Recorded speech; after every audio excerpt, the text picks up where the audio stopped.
What's up, YouTube? It's Dino. Make sure you like and subscribe. I never really say that in my videos, but I feel like I'm obligated to say it now. So, yeah, I haven't made a YouTube in a long time. Last one I made was when I did the bike giveaway on Christmas. So yeah, I mean, as most of you know, I broke and dislocated my hip in Monster Cup, and I've been trying to come back from that. So I really haven't had a lot of time to make any videos because I've really been focusing on my racing and trying to just get back to where I need to be. It's been a tough journey, but as all of you, we're all in quarantine right now, which is just, it's crazy. It's a crazy time in the world, and you know, I hope everyone is coping with it okay. But while we're here, I thought, hey, why don't I go through my journey of pretty much from Monster Cup all the way to where we are now. It's been a tough it's been a tough one to come back from, and just coming back from an injury is always hard. So if I can help someone that's coming back from an injury or anything like that, then I think that's awesome. So yeah, we'll go back to Monster Cup. I think the toughest part about that injury was I was riding really well going into it. I felt awesome.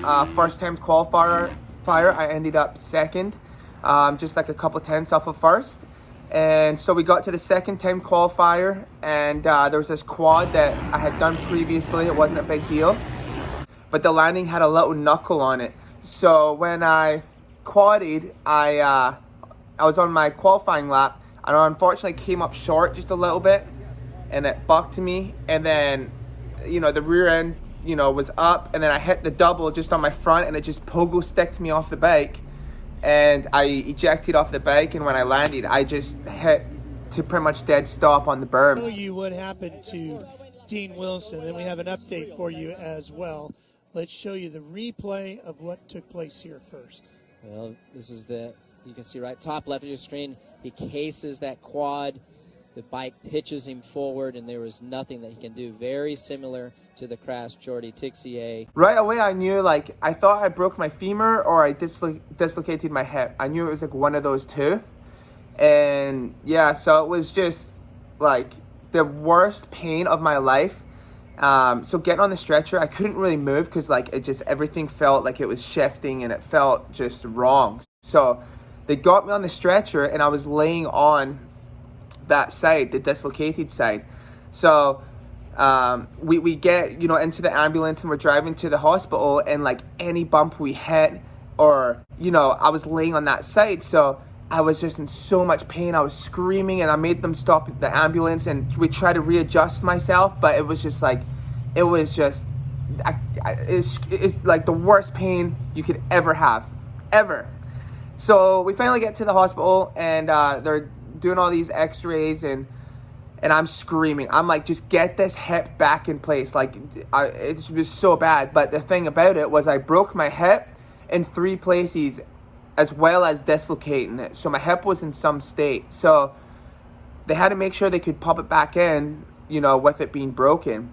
And thank God they could. But after all of this, it's been 2.5 hours since my hip, you know, has been out.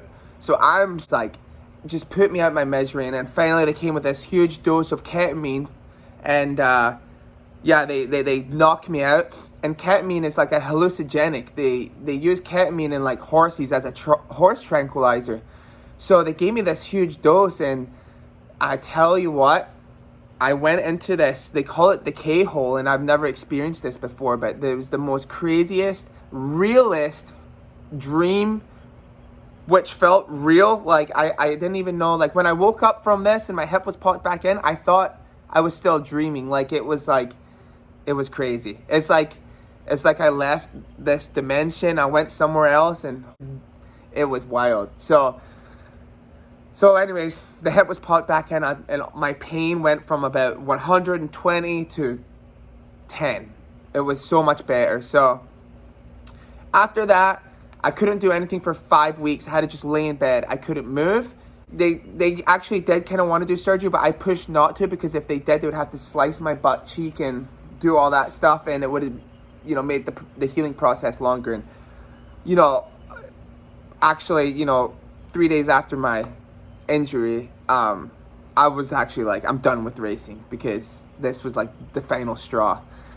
Anyways, after the 3 days, I was down, and I felt better, and I was like, okay, no, I want to keep going. It's just, I swear this sport always will, take you down to your knees until you just want to quit. So I was on my knees, but I got back up.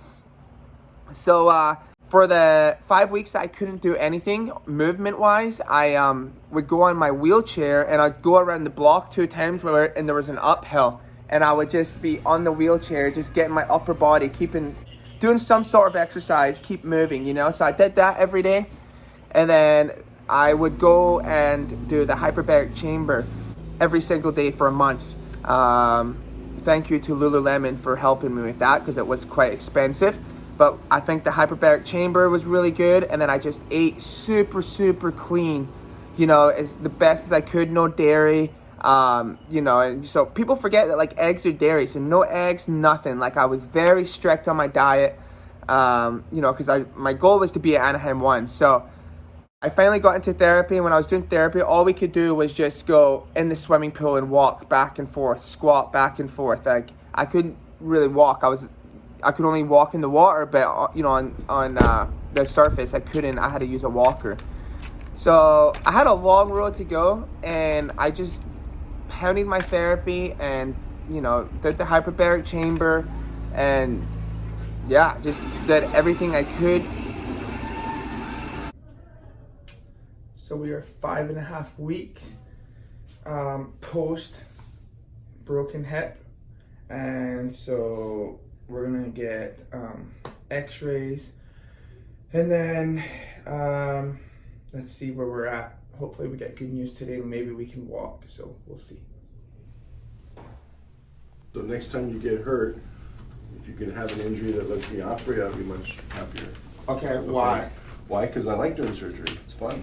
Okay. You didn't need well, surgery. I just want to make sure I made the right decision. I want to say you did. You made the right decision. Okay. You made an excellent choice. Okay. Your x-rays look good. Okay. What I want to sort of do now is I want to graduate you, okay, to a therapy program that involves getting your strength back and your flexibility back. Okay. Your rehab is sort of in 2 parts. We're done with the first part. Yeah. You got 5 or 6 I'm ready weeks for the in next bag. step for sure. So now we're going to graduate you.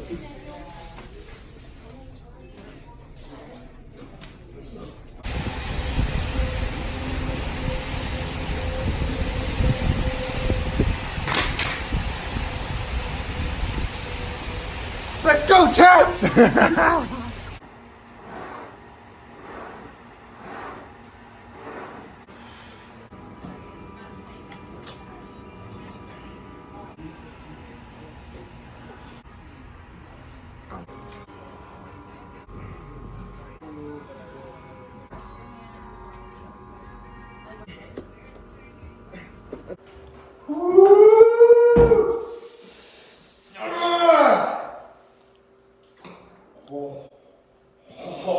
Now, once I was at the level where I could really train hard, as well as do my therapy, I really made some good gains. But there was a couple weeks where I couldn't do anything, like I made no gains, and it kind of got depressing for a second because I'm working super hard, I'm not getting any results. So anyways, December was my goal to, try and write again, and we get to December, and I was like, oh man, I did my photo shoot, and I was like, there's no way. I wrote, and I just felt very uncomfortable. My hip felt weak, and that was like December 8th or something, and the beginning of the season was January, the beginning of January. So yeah, it became just before Christmas time, and I got on the bike. I wanted to give it a try.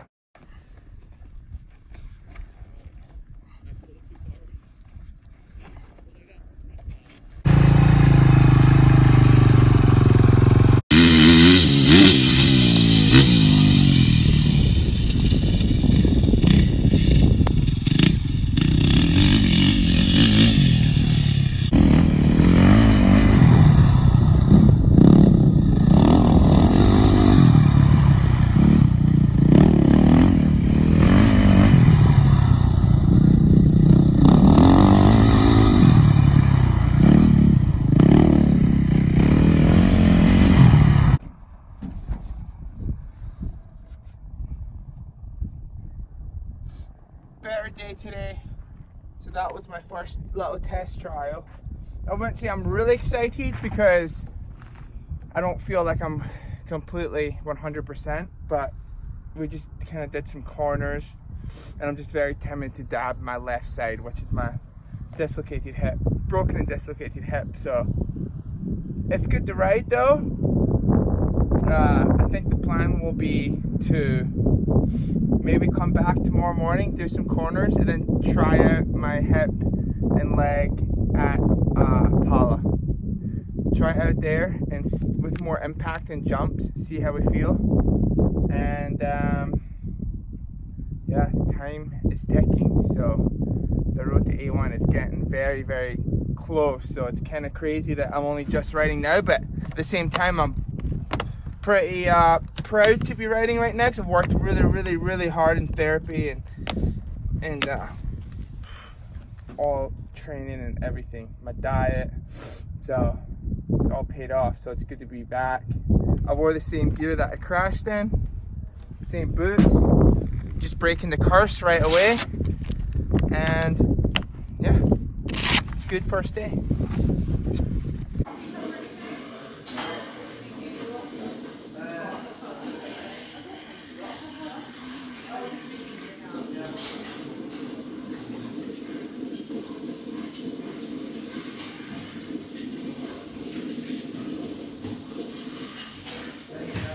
The hip really hurt on impacts and the whoops especially. I went around the whoops for like the first week.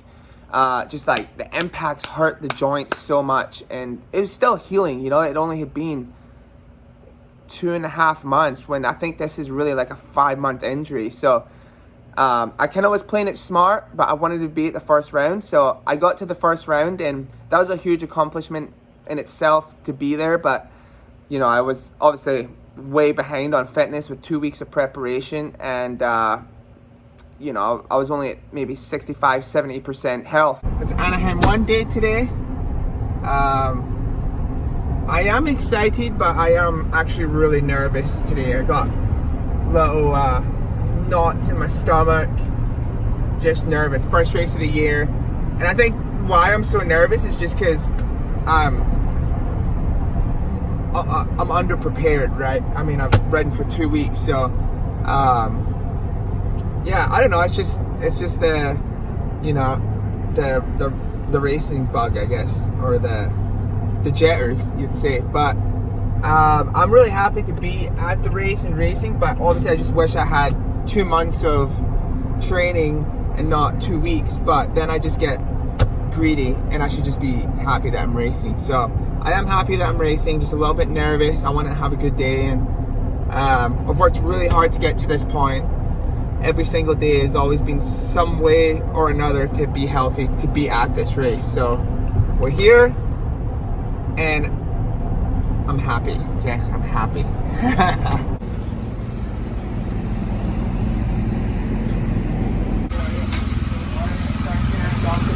It's not open yet. I have stolen 2 stores already. Don't tell Stay Fit. Don't tell Stay Fit? Yeah, TMZ over here.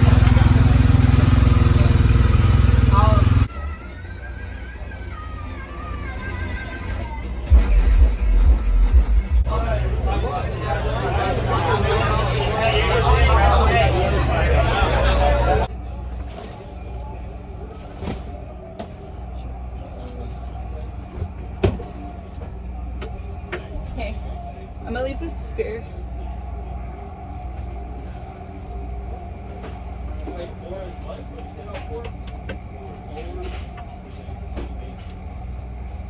I knew it would take a while, so we got through the rounds, and each rounds, you know, I was getting better. I was getting a lot of 13ths at first, and I know that's nowhere where I should be, but I couldn't get too angry at it because, like I said, I was way behind from the beginning. So as we were getting through these rounds, I was definitely gaining more speed and momentum and feeling really good. You know, and just by the time before this quarantine started, I was just starting to get my momentum and my mojo back. You know, it's crazy when you're underprepared, you really lose that confidence. Like, I would go to the start line not feeling like I could be in the mix or feeling like I could be in the battle and race. I felt like I could just finish the race. Where just before we got stopped by the quarantine, I really felt like I could fight, all the way to the checkered, and my strength is coming back and my confidence. So when you feel low on your confidence, or, you just don't believe in yourself, I believe for me what helps is just, dude, I just kept plugging away. I would get some crappy results, just keep going. And, everything just started coming around. I was finally, in time qualifying, I'd be on the board, I'd be 3rd, 4th, 5th, and then in the mains, I was really starting to like see the top 3 in my sights. I was right there. And so I really believe that, this whole injury has been another just life lesson, I guess you could say. It's the sport. I've gotten injured so many times, and it sucks to be that guy, but it's also made me the person I am. It's made me, I feel like it's built my character. It really has. I feel like if I went a different route and I was very successful, I definitely wouldn't be the person I am. So I wouldn't change anything, even though I've had 4 ACL reconstructions and shoulders, and it's just shit happens. We're in a dangerous sport, and unfortunately that's just the cards I was dealt with.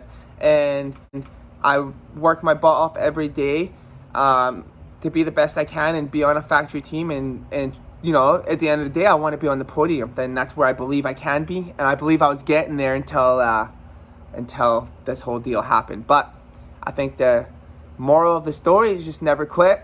Keep plugging away. And, there's always a pot of gold at the end of the rainbow. So, I just wanted to update you and give you a little bit of content. I don't have a full-time video guy, so this is all you're getting.